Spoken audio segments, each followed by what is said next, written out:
Hey everyone, I wanted to review Fahrenheit 451, which I don't have a copy of anymore because I borrowed it from somebody, by Ray Bradbury. Ray Bradbury was an American writer. I think he's dead now. He died in 2010, 2012, but he wrote a lot of books. Um, Apparently, he decided to write every day from the age of about 20, I think, because of something that happened at a carnival. I can't remember exactly what it was, but he wrote a lot of books. I think he wrote about 50 books and hundreds of short stories or something, because in his 20s he decided he was going to write every day because of something that happened at a carnival. Anyway, his most famous one I think is probably Fahrenheit 451 or The Illustrated Man.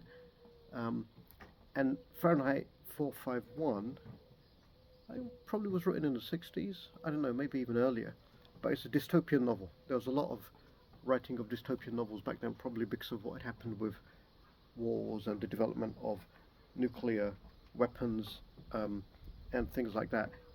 It's another dystopian one, and the main character is a guy called Guy Montag, who's a fireman. But in this imagined future, what firemen do is they start fires. They don't put out fires; they start fires, because sometime in the imagined past, all houses have been completely fireproof, so they're no longer needed to put out fires. And mainly what they do is they burn books. The reason it's called Fahrenheit 451 apparently is because that's the temperature at which paper combusts. Um, and so early on in the book, Guy Montag's wife, who Mildred, I think she's called, Millie, takes an overdose. So you get the sense pretty quick that okay, people aren't happy in this fictional world. Um, and he also meets this girl, Clarice. I wish I still had the book with me. And she walks with him to work. And when they walk and they sit together, she's a neighbour. She asks questions, which is quite troubling for him, because he says he's never met anybody who asked him how he felt before or anything like that. The reason is because in this imagined future society, people are discouraged from thinking or feeling. The way they do it is they burn all the books.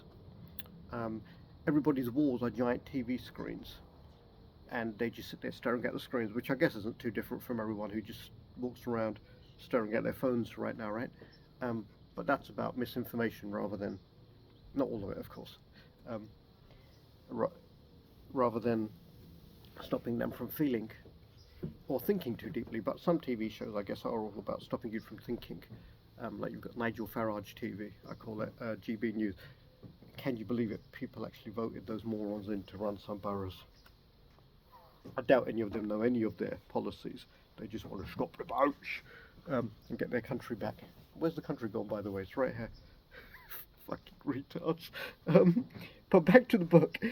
So Mildred tries to commit suicide, and the people who save her from committing suicide are very kind of, oh, this is quotidian, this happens every day, we'll pump her out, she'll be fine. She goes back and she turns on her TVs, all the walls are TVs, and it just stops her from thinking. And the conversations they talk about are completely vacuous. They don't mean anything, which is quite interesting as well, because it's a reflection of how people aren't thinking. So Clarice, the girl who Montag speaks to, gets him thinking, and she talks about her uncle who knows stuff. Anyway, that family disappears, and the what children do, what youngsters do, is they drive really, really fast and they run people over for fun and everything. That's fine, right? There's a bit of brutality in these dystopian societies. It's all seen as normal. There are also electrical hounds that hunt people down, and they hunt people down, and this is projected on the giant TV screens to show that the state is in control and everything is at peace now. The danger's gone. It's very interesting. It has a lot of parallels in the modern world, I guess. Um, now we hear about news stories where you find out that the alleged attacker was actually just a paid actor or something. And then you think about Trump's first assassination, which was probably, no one misses like that. Anyway, back to the story. They get called to a house fire where a woman decides to burn herself to death with all her books, an old woman, and um, this really troubles Montag. He steals a book and he takes it home. The fire chief, BT, comes to his house, and the way he talks, you can tell he knows that the guy's got a book, but also he starts quoting lots of books himself. in his arguments. So you think this guy must have read a lot of books as well, but it's never stated explicitly. It's just implied, which I thought was quite clever. What happens to Beauty is actually very interesting, so I won't spoil it for you.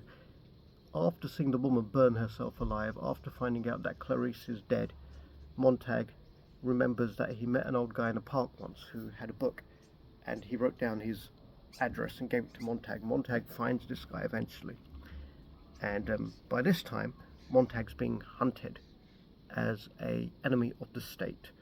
But the guy he met in the park, I won't spoil the plot for you. Essentially, it's part of a movement that is trying to preserve books by memorizing them, and he tells him about a group of exiles who kind of, they live down the train tracks, and they memorize books. And Montag tries to go and find him before getting killed, essentially. It's a good book. It asks a lot of questions. I'm trying not to say anything I don't distinctly remember because I haven't got the book with me, but I would recommend it. I don't read much fiction, but I did really enjoy it. And if you have any interest in what's going on in the world, you see a lot of parallels. You see that with lots and lots of dystopian novels, actually. Maybe they're the ones that become very famous. They become famous because what they predicted seems to have parallels in reality. Or maybe they were just good books and that's an accident. But I enjoyed it anyway. I'll probably read more of Ray Bradbury's stuff. And that's it. Yeah, I don't have much more to say because I don't have the book with me anymore. Hope you enjoyed it. I'd recommend reading the book. I'd probably give it, for a fiction novel, a 7 out of 10, 8 out of 10. Easy read as well. I read it, I think, in one night. It's not that long. It's 160 pages or so. So it's a nice thing if you just got a long train journey or something, or a couple of hours to spend reading. Alright, hope you enjoyed that.